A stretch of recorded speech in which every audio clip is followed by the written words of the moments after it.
गावामध्ये एका टँकर मध्ये या गावाची तहानच भागणार नाही मित्रांनो. या गावाला कमीत कमी 4-5 टँकर तरी द्यावा लागतील तर त्या गावाची तहान भागणार आहे.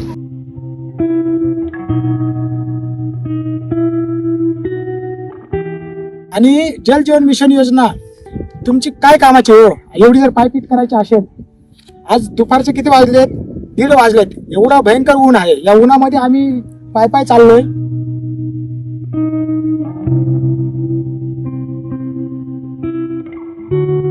उमाळे गावामध्ये मुलगी द्यायची म्हटलं म्हणजे पाणी 2 किलोमीटरवरचं लागणार. बाहेर गावचे लोक पण विचार करतात उमाळे गावामध्ये मुलगी कशी द्यायची.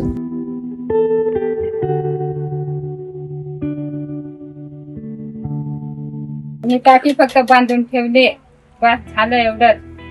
म्हणजे पाईपलाईन केली नाही, काहीच नाही. राज्य सरकार हर घर जलची मोठी घोषणाबाजी करत असताना पेठ तालुक्यातील कुंभाळे ग्रामपंचायतीत मात्र वास्तव धक्कादायक आहे. कोट्यवधी रुपयांची जल जीवन मिशन योजना मंजूर होऊन गावात आजही पिण्याच्या पाण्यासाठी नागरिकांची अक्षरशः धावपळ सुरू आहे. यामुळे ही योजना केवळ कागदावरच राबवली गेल्याचा गंभीर संशय व्यक्त होतोय.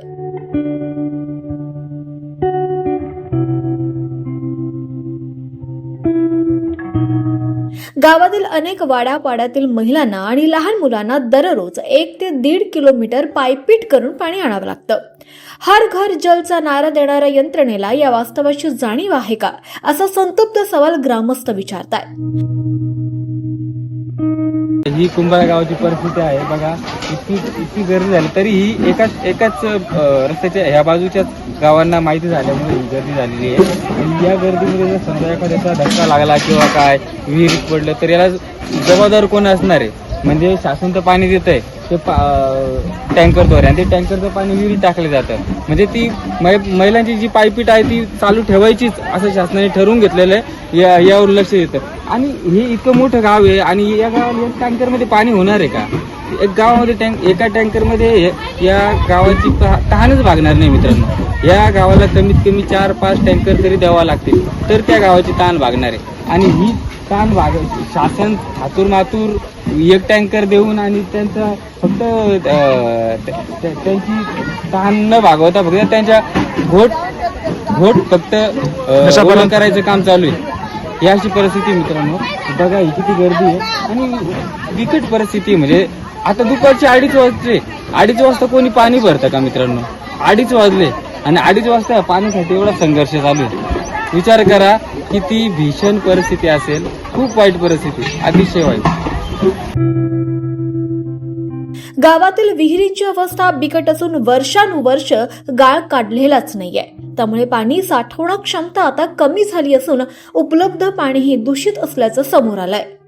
ग्रामपंचायतींकडून मूलभूत देखभालीकडे पूर्ण दुर्लक्ष झाल्याचं स्पष्ट दिसतं. टँकरद्वारे पाणी पुरवठा केला जात असला तरी तोही अपुरा आणि अव्यवस्थितच आहे. टँकर कधी येईल याचा ठाव ठिकाणा नसल्यानं ग्रामस्थांना तासनतास वाट पाहावी लागते. अनेक वेळा पाणी न मिळाल्यानं नागरिकांना रिकाम्या हातानं परतावं लागतं. सुमारे 4 कोटी रुपयांची योजना मंजूर असून त्यातील अंदाजे 1,20,00,000 रुपये खर्च दाखवण्यात आलाय. मात्र प्रत्यक्षात गावात पाण्याची कोणतीही सक्षम व्यवस्था उभी राहिलेलीच नाहीये. मग खर्च दाखवलेले कोटींचे पैसे गेले कुठे, हा प्रश्न आता ऐरणीवर आलाय. योजनेअंतर्गत उभारण्यात आलेले 3 जलकुंभ सुद्धा अपूर्ण अवस्थेत आहे. टाक्यांना प्लास्टर नाहीये, पाणी साठवलं जात नाहीये. म्हणजेच काम केवळ दाखवण्यासाठीच केल्याचा आरोप ग्रामस्थ करतायत. कामाच्या दर्जाबाबतही गंभीर शंका उपस्थित होतीये. याहून धक्कादायक बाब म्हणजे यामध्ये पाण्याच्या टाक्या बांधल्या असल्या तरी काम निकृष्ट आणि आतून प्लास्टर नसल्याचं निदर्शनास आलंय. बघितल्यानंतर आज बघा हे पूर्ण आहे ना, हे पाण्यासाठी बघा ही धावपळ किती आहे. आणि त्याच्यानंतर हे हांडे वगैरे बघा तुम्ही. हे फक्त वापरण्याच्या पाण्यासाठी ही परिस्थिती आहे सगळी. पिण्याच्या पाण्याची परिस्थिती खूपच वेगळी आहे.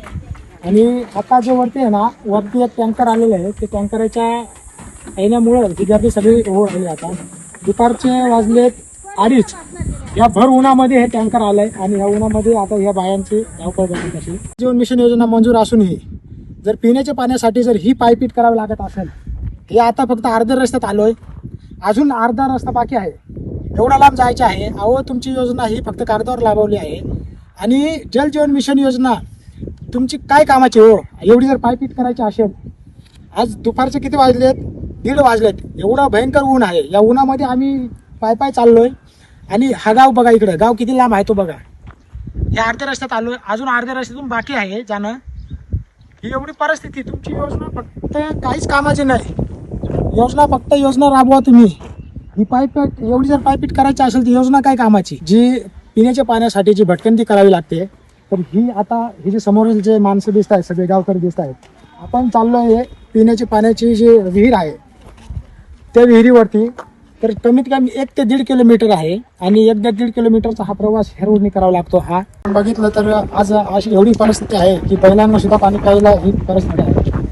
जे बाहेरून वेस्टेज पाणी जातात ते पहिल्यांदा प्यावं लागतं. पहिल्यांची एवढी परिस्थिती घाणेरडी असेल तर माणसाची काय परिस्थिती आहे? आपण बघितलं 1-1.5 किलोमीटरवरती आहे आणि तिथून पाणी इथपर्यंत यावं लागतं. इथून हंडे वगैरे घेऊन. आणि बांधकामावेळी पाण्याचा वापर नसल्याचं दिसतं. पाड्यांमध्ये अजूनही नळ जोडणी करण्यात आलेली नाही. हर घर जलचा दावा इथं पूर्णपणे कोलमडलेला दिसतो. जलजीवन मिशन अंतर्गत खोदलेली विहीर गावापासून तब्बल 5 ते 6 किलोमीटर अंतरावर असल्याचं समोर आलंय. या विहिरीबाबत अनेक ग्रामस्थांना माहितीच नसल्यानं पारदर्शकतेचा पूर्ण अभाव असल्याचं दिसतं. एवढ्या दूर असलेल्या स्रोताचा गावाला नेमका काय उपयोग आहे असा प्रश्न उपस्थित होतोय. दरम्यान कामातील त्रुटींमुळे संबंधित ठेकेदाराला ब्लॅकलिस्ट करण्याबाबत गटविकास अधिकाऱ्यांना पत्र देण्यात आल्याची माहिती अभियंत्यांनी दिली आहे. मात्र इतक्या मोठ्या गैरव्यवहारानंतर सुद्धा अद्याप ठोस कारवाई का झालेली नाही असा सवाल नागरिकांकडून उपस्थित केला जातोय. वारंवार तक्रारी करून देखील प्रशासन झोपेत आहे का असा संतप्त प्रश्न ग्रामस्थ विचारतात. आता या प्रकरणाची उच्चस्तरीय चौकशी करून जबाबदारांवर कठोर कारवाई करा, अन्यथा आंदोलनाचा इशारा ग्रामस्थांनी दिलाय. चौकशी न झाल्यास तीव्र आंदोलन करणार, दोषींवर फौजदारी कारवाईची मागणी, सर्व कामांचे सोशल ऑडिट करण्याची मागणी आता ग्रामस्थांनी केली आहे. कुंभाळ येथील पाणी टंचाई ही केवळ नैसर्गिक समस्या नसून प्रशासनिक अपयश आहे. निष्काळजीपणा आणि संभाव्य गैरव्यवहाराचे जिवंत उदाहरण असल्याचं चित्र आहे. आता तरी जबाबदारांवर कारवाई होणार की पुन्हा एकदा प्रकरण दडपलं जाणार याकडे सर्वांचं लक्ष लागलंय. तर मित्रांनो, जलजीवन मिशन अंतर्गत जवळपास 1 ते 1.5 कोटी रुपये या गावाला आतापर्यंत अदा करण्यात आले अशी अधिकृत माहिती आहे. आणि त्यामार्फत फक्त 1 विहीर, अर्ध्यापर्यंत पाईपलाईन आणि 3 पाण्याच्या टाक्या बांधण्यात आल्या आहे. पण आतापर्यंत त्या पाण्याच्या टाक्या कोणत्या गावांमध्ये आहे ते आम्ही प्रत्यक्षात बघतोच. 3 पाण्याच्या टाक्या, अर्ध्यापर्यंत पाईपलाईन आणि 1 विहीर, 5 किलोमीटर विहीर बांधली त्यांनी. 5 किलोमीटरवर विहीर आणली. या पद्धतीची काम आतापर्यंत झाले. गोळसपाडा, त्या गोळसपाड्याची जी जलजीवन मिशनची टाकी आहे ते आपण बघू शकताय. तर ही टाकी जी आहे कुंभाळे मेन गाव आहे आणि त्या गावापैकी हा एक पाडा आहे. आणि तिथून जर आपण बघितलं तर 3 ते 4 किलोमीटरवर अंतरावर ही पहिली टाकी आहे. त्या ठिकाणी आपण आलो. ही टाकी बघू शकता. वरती तडे वगैरे भरपूर गेले त्या टाकीला आणि पाईपलाईन तर इथपर्यंत आलेली नाही अजून आणि उपयोगात आलेले नाही अजून. टाकीचं बांधकाम आहे पण ते पण निष्कृत दर्जाचं दिसतं. काय नाव तुमचं? सागर गाव मुंबई. सर, पाण्याची अडचण अशी आहे. पाण्याच्या अडचणीमुळे आमच्या लग्नाचा विषय आठवत आहे. लग्नाचा विषय असा, कुंभाळे गावामध्ये मुलगी द्यायची म्हटली म्हणजे पाणी 2 किलोमीटरवरतून आणावं लागतं. मग बाहेर गावचे लोक पण विचार करतात कुंभाळे गावामध्ये मुलगी कशी द्यायची. पाण्याचा प्रश्न नाही, तो पुरांच्या लग्नाचा प्रश्न अडकून राहिला. हा विचार ग्रामपंचायत मध्ये जलजीवन निधी जो आलेला आहे त्याचा विचार करून सर्वांनी पाण्याची सोय केली पाहिजे होती. 10 किलोमीटर लांबून, एवढ्या लांबून पाणी आणल्यापेक्षा 2 किलोमीटर जवळच्या एरियामध्ये विहिरीची निर्मिती करून तर पाण्याची सोय केली असती तर बरं झालं. सरकारी दवाखाना आहे, बँक आहे. बँक होती ती आता शिफ्ट झाली आहे पण सरकारी दवाखाना आहे. 1 महिने जर पाणी सोडत असतील तर पेशंटसाठी, सर्वांसाठी, बाकी येणारे जाणारे त्यांच्यासाठी पाण्याची सोय करायची. एवढे जलजीवनचे जर समजा एवढा निधी आलेला आहे, 10 किलोमीटर वरतून एवढा खर्च केल्यापेक्षा तोच खर्च इथल्या 2 विहिरी वाढवून आणि ही विहीर आहे 3री विहीर त्याचा गावा मोठा करून त्याची पण सोय केली असते तर सोपं झालं. आज जगात समजा माझं वय झालं 40 वर्षे. माझे आजोबा, वडील, आई त्यांनी आतापर्यंत ह्याच विहिरीवरून म्हणजे पायी पायी येऊन 1-1.5 किलोमीटर किंवा 2 किलोमीटर येऊन रोज डोक्यावरती 1-2 हांडे घेऊन जातात. ते हांडे फक्त ना आता माझ्या घरात समजायचं 6 माणसं आहेत, तर 6 माणसांना प्यायला पाणी कसं तरी भेटत आहे. आंघोळीचा तर विषयच सोडा. आंघोळीला जर ठरलं ना तर आता जो आमचा पाझर तलाव होता महाचिपाडच्या गावाजवळ, तो पण आमचे सरपंचाने तो पूर्ण आटवून आणि ते पाझर तलावाचं काम चालू केलं. तर ते पाझर भरेल राहायचं, त्यावेळेस आम्ही आंघोळीला तिथं जायचं, कपडे धुवायला जायचं. पण आता सध्याच्या घडीची परिस्थिती आमची अशी आहे का आमच्या जनावरांना पाणी प्यायला आताच तुम्ही बघितलं असेल तर जे खडूळ पाणी एकदम आहे, जे भांडी धुतात आहेत ते पाणी आमची जनावरं पित आहेत. आमच्या गावात असं समजा की 1000 ते 1500 लोकसंख्येचं गाव आहे. ते गावांना रोज कितीतरी लिटर पाणी लागत असेल. पण आज तर काय सांगायला गेलं तर 2023 आमच्या गावात जल जीवन नावाची एक मिशन राबवलं तर त्याच्याने आमची परिस्थिती पाण्याची सुधरेल असं आम्हाला वाटत होतं. पण ते फक्त आम्ही शब्दाने फक्त ऐकून आहे का जल जीवन बघून. ते आतापर्यंत ते विहीर कुठं खोदली, विहिरीचं काय काम झालं किंवा पाईपलाईन कुठून आली ते पण आतापर्यंत आमच्या गावातल्या माणसांना कानभर पण थोडी पण खबर नाही. तर आता आमच्या घरची बाया किंवा काय ते ना सतत आम्हाला रोज उठून आम्हाला बोलत आहे का पाणी नाही, आंघोळीला पाणी कुठून तुम्हाला द्यायचं रोज सकाळी. तर मग आम्ही पण विचार करतो का चला यायला पाणीच नाही तर आम्ही त्यांना रोज रोज आम्ही सांगू शकत नाही का आम्हाला रोज आंघोळीला पाणी द्या. म्हणून आम्ही पण मग तो विचार करून एक दिवस जाऊ द्या, एक दिवस आम्ही आंघोळ पण करत नाही. प्यायलाच पाणी नाही तर आंघोळ कुठून करायची. पाण्याची परिस्थिती आता तुम्ही बघितलंच असेल. आमच्या बाहेरला तिकडून 1-1.5 किलोमीटर अंतरावरून इथं विहिरीवर पाणीसाठी यायला लागतं. आणि ही विहीर जी आहे ना, ही विहीर आमची संबंधित म्हणजे पहिल्यापासून ती वॉटर सप्लायची विहीर आहे, जुनी विहीर आहे. आणि ही विहिरीचं पाणी आम्हाला पाणी म्हणजे नळ कनेक्शन गावात देत जातात. तर तिचं आता जवळपास जानेवारी-फेब्रुवारीच्या दरम्यान तोपर्यंत पाणी हे विहिरीला कंटिन्यू राहतं ना, पाणी चांगलं वळतं तोपर्यंत पाणी सोडलं जातं गावात. नंतर पाणी कमी होतं, नंतर मग पाणी नळाने देत नाही. म्हणजे पाणी पुरवठा होत मग नसल्यामुळे पाणी पुरवठा होत नसल्यामुळे पूर्ण गावाला होत नाही. मग हांडा घेऊन यायला लागतं डोक्यावरती. आता हे उन्हाचे दिवस आहेत. उन्हाचे दिवस आता जवळपास 1-2 वाजले. हे टायमिंग मध्ये कोणी पाणीवर येत नाही. सकाळी एक तर लवकर येत आहे, नाही तर संध्याकाळी थोडासा उशिरा येत आहे. तर 4:30-5 पासून मग जवळपास 7-7:30 वाजेपर्यंत पाण्याला येते. म्हणजे बघितलं तर डोक्यावरच पायपीट करावे लागते. डोक्यावरच पायपीट करायला लागते. पूर्वी परिस्थिती होती डोक्यावर पाणी वाहायची, हा. ती परत तशीच आहे. हा, हे पाणी प्यायसाठी घेऊन आहे फक्त. आणि आंघोळीसाठी आणि जनावरांसाठी आता तुम्ही बघितलंच असेल. हे पाणी हे असं आहे, हे पाण्यामध्ये जनावरांनी मग पाणी पिलं. एवढा मोठा कळप आला तो जनावरांचा. इथंच पाणी जे कोणी पाणी घ्यायला येत असं दुपारी ते असलं तर जनावरांना पाणी पाजतं. हे बघायचं त्या भरून ठेवले जातात. हे म्हणजे जोपर्यंत कोणी माणूस असला नाही तोपर्यंत ते जनावरांना पाणी चांगलं पाणी प्यायला लागतं. जर विहिरीवर कोणी माणूस नसला तर मग ते जनावरांना असं पाणी प्यायला लागतं. आणि जनावरांना पाणी प्यायसाठी म्हणून एक तलाव आहे महाचिपाड्याजवळ आमच्या तिथे. पण मग ते तलावाचं बांधकाम चालू आहे, म्हणजे गाळ काढायचं काम चालू आहे. तो पूर्ण आटवेला आहे. त्याच्यामुळे जनावरांना तिथे हे पाणी प्यायला लागतं. आणि आमच्या आंघोळीचं पाण्याचं असं आहे, पंचायतकडून आमच्या गावाची शेजारी तिथे एक दुसरी विहीर आहे गावाजवळची. तर त्या विहिरीत पंचायतकडून टँकर पुरवले जातात. दिवसभरातून एखाद टँकर टाकला जातो. गाव एवढं मोठं आहे ना का ते टँकर दुसरे हे कोपऱ्याचं त्या कोपऱ्याला माहीत होईपर्यंत ते विहिरीमध्ये पाणी सुद्धा नाही राहत. म्हणजे बाकी ज्या बाया जाते ना ते रिकाम्याच येते तेथून. बरं, आता काय झालंय आपल्या गावामध्ये जल जीवन मिशन योजना ही तुम्हाला माहित आहे का? जलजीवन मिशन काय सांगाल जल जीवन मिशन? जलजीवन मिशनचं आमचं ना तिकडं पेठजवळ कुठेतरी विहीर आहे, संगमेश्वराच्या तिकडं कुठेतरी. आम्ही पाहिलं नाही अजूनपर्यंत. त्याचं पाणी म्हणजे पाईपलाईनचं काम तिथं गावाचं शेजारी गेलं आहे अजूनपर्यंत, पण पूर्ण करेल नाही अजून ते. आणि त्याचं पाणी काय अजून आम्हाला भेटेल नाही जलजीवन मिशनचे. जल जीवन मिशनची योजना ही तुम्हाला माहित आहे, परंतु गावामध्ये तुमच्या टाकी किंवा नळ कनेक्शन किंवा असं काय झालंय का? नाही, काही नाही. जे जुने आहेत तेच आहेत नळ कनेक्शन. जुने नळ कनेक्शन आहेत तेवढेच आहेत. जलजीवन मिशनचे काही अजून कनेक्शन काय अजून काही तुम्हाला योजना ही तुम्हाला आजपर्यंत इथं पाहायला मिळालंच नाही पाहिजे. नाही याचं काही नाही.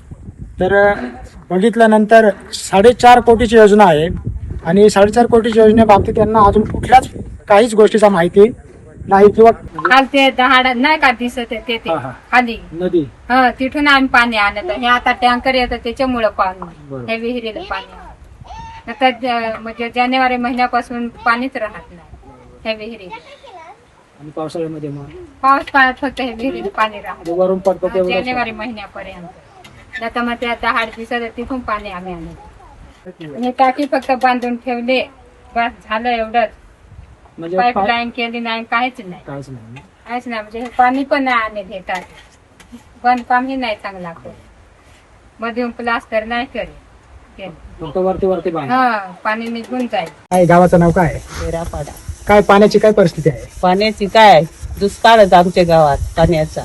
किती वर्षापासून काय? आता आमच्या पिढून पिढ्या गेल्या आहेत आता ह्या पाण्याची काही सोय नाही. नदी जवळ आहे ना. हा नदीचाच आम्ही चढवतो. इथे वरती आपण पाहतो टाकी बांधली आपण आहे का त्याच्या पाणी नाही कधी साठवलं? नाही काहीच नाही. काही नाही बांधले तर कोरडीच आहे. तर आपण कुंभारपैकी हा तिसरा पाडा आहे डेरा पाडा. आपण बघितलं बोरीची बारी, त्याच्यानंतर आपण बघितलं ओळस पाडा आणि आता हा डेरा पाडा बघतोय आपण. डेरा पाड्यामध्ये पण ही डेरा पाड्याची जलजीवन मिशनची टाकी आहे. ती टाकीमध्ये पण सेम कंडिशन आहे. बांधकाम झाले पण पाण्याच्या काहीच तिथं आता पता दिसत नाही. त्याच्यामध्ये आपण बघूया दादा भेटलेत आपल्याला. काय सांगणार पाणी भेटलं? पाण्याबद्दल सांगायचं म्हटलं मध्ये आम्हाला तर अवघडच आहे. पाणी नाही मिळून राहिले आम्हाला गावामधून आणावं लागतं. शकताय परिस्थिती तीच आहे प्रत्येक गावामध्ये. हे विहिरीमध्ये टाकायचं आणि तिथे विहिरीमध्ये बादलीने पाणी काढायचं आणि विहिरीवर घेऊन यायचं. आणि एक गोष्ट अशी लक्षात येते की विहिरी जरी टाकल्या पण त्या विहिरी कधी साफ होत नाही. फक्त हातून टाकायचं म्हणून टाकायचं. पण तो काय होतं विहिरी टाकल्यानंतर जो आजूबाजूचा कवा राहतो किंवा ती घाण राहते ती पाण्यात पडल्यानंतर ते परत पुन्हा विहिरीमध्ये पाणी काढावं लागतं आणि ते घाण पाणी काढावं लागतं. ही अशी परिस्थिती आहे. तर बघितल्यानंतर माझी तीच परिस्थिती निर्माण होते की घाणेनं पाणी प्यावं लागतं, घाण पाणी प्यावं लागतं. जी बैलांची परिस्थिती आहे ती माणसांची परिस्थिती निर्माण झाली. म्हणजे हे शासनाने आपल्या जी दरबारी बघितल्यानंतर जी योजना आहे ती कुठं पाहिजे आणि कुठे नेऊन ठेवले तर हे मोठी परिस्थिती निर्माण झाली. तर शासनाने याच्याकडे ना लक्ष केले. हे कुठेतरी त्यांचं सामान्य जनतेचे आहे ना कुठेतरी हे पायमल्ली करतात. हे कुठेतरी थांबलं पाहिजे. पाणी आम्ही सगळं आटवायचं लावायचं सांगत आणि सगळी घाण म्हणून काढून टाका अशी समजून आम्ही बाया सगळ्या पंचायतीमध्ये आम्ही जमलो होतो. पंचायतीला हा गेलो तर तिथं मग तर सगळ्या बाया सांगत या पाणी सगळं आटवून टाका. घाण ते यात आहे ना ती सगळी बा काढून टाका. हे पाणी स्वच्छच केलं नाही का? करेलच नाही. आठवतं का तुम्हाला कधी स्वच्छ केलं होतं? कधी करेलच नाही आठवतच नाही आम्ही. आमच्या जन्माच्या आधीपासून मग आंघोळीसाठी अशी कपड्यांसाठी तर म्हणजे पाणीच नाही. त्याच्यामुळं मग मोच्या पाड्याचा तलाव आहे त्याच्यात तिकडं वाळला जायला लागा होतं. वाळाला तर आता पाणीच मिळत नाही. तर मग विहिरीवर पाणी नाही, तलावावर पण काहीला जाता येत नाही लांब. मग ते विकत पाणी घेतात आणि 60 रुपये 80 रुपये असे टँकरवाले टीप देतात. म्हणून त्या माणसाची गैरसोय असल्यामुळं मग काहींना तर पाणीच मिळत नाही. म्हातारी माणसं कोण आली हा म्हाताऱ्या माणसाची गैरसोय म्हणजे असं म्हातारे माणसं तर हेच पण मग असं तरुण माणसांना पण अडचण येते. ते तरी किती वाहतील पाणी अशा उन्हात जर तर त्यांना पण त्रास होतो ना. जनावरांची तर म्हणजे गैरसोयच आहे पण माणसांना पण मिळत. तर आज बघितल्यानंतर जसं आपण बघतोय तिरडे ग्रामपंचायत असेल, माळेगाव असेल, आमडोंगरा असेल, धानपाडा, रानविहीर आणि आज हे नंबर आहे आपला कुंभार ग्रामपंचायतीचा. आपण जेवढ्या ग्रामपंचायती बघितल्या सेम परिस्थिती प्रत्येक गावामध्ये आहे. आणि हीच परिस्थिती आहे की प्रत्येक पाण्यासाठी आहे ना खूप धडपड करावी लागते, पायपीट करावी लागते. आणि हे कुठेतरी थांबलं पाहिजे. प्रशासनाने लक्ष दिलं पाहिजे आणि योग्य ती जे संबंधित आता आपण म्हणतोय जलजीवन योजना आहे 4,500 कोटीची योजना असूनही ह्या गावामध्ये ही अशी परिस्थिती आहे की प्रत्येक पाण्यासाठी पायपीट करावी लागते. आंघोळीसाठी असेल, पिण्यासाठी असेल, भांडे धुण्यासाठी असेल किंवा जनावरांना पिण्यासाठी असेल, तर हे प्रत्येक गोष्टींसाठी ही पायपीट करावी लागते. ही योजना तुमच्या काय कामाची?